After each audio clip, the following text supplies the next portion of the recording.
বউ তো সবাই হতে পারে, কিন্তু ভালো বউ কজন হতে পারে? আমি একটা ভালো বউ হতে চাই। আমি আমার শ্বশুর শাশুড়িকে এতটাই ভালোবাসবো যতটা ভালোবাসলে শুধু প্রতিবেশী না, আমার নিজের মা বাবা পর্যন্ত হিংসা করবে। আমার মা বাবা আমাকে খুব কষ্ট করে মানুষ করেছে, ঠিক তেমনই আমার যে স্বামী হবে তার মা বাবাও কিন্তু তাকে খুব কষ্ট করে মানুষ করেছে।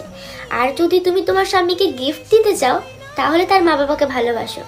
বিশ্বাস করো, ওই ছেলেটা তোমাকে রানীর মতন করে রাখবে।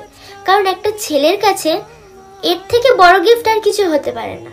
আমার স্বামী যদি আমার মা বাবাকে নিজের মা বাবার মতন দেখতে পারে তাহলে আমি কেন পারবো না? আমার তো তার থেকে দ্বিগুণ দেখা দরকার, তাই না? সে যদি আমার মা বাবাকে ভালোবাসতে পারে তাহলে আমি কেন তার মা বাবার যত্ন করতে পারি না? একটা ছেলের কাছে এর থেকে বড় পাওয়ার কিছু হতে পারে না তার স্ত্রীর কাছ থেকে। আমি একটা ভালো বউ হতে চাই, যেরম ভালো বউ হলে প্রত্যেকটা মানুষ হিংসা করবে। আর কারা বলে যে শাশুড়ি কখনো নিজের মা হয় না? তুমি তাকে নিজের মায়ের মতন ভালো তো বাসো, তাহলে তো বুঝতে পারবে শাশুড়ি আর মায়ের মধ্যে পার্থক্য কোথায়। শাশুড়িও নিজের মা হয়, পার্থক্য শুধু ভালোবাসার মধ্যে।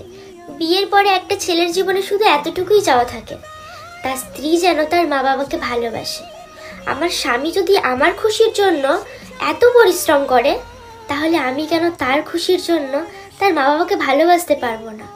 যদি আমি তার মা বাবাকেই ভালো না বাসতে পারি তাহলে আমি তার কিরকম স্ত্রী? হাত বাড়ালে সামনে তুমি, এর বেশি চাই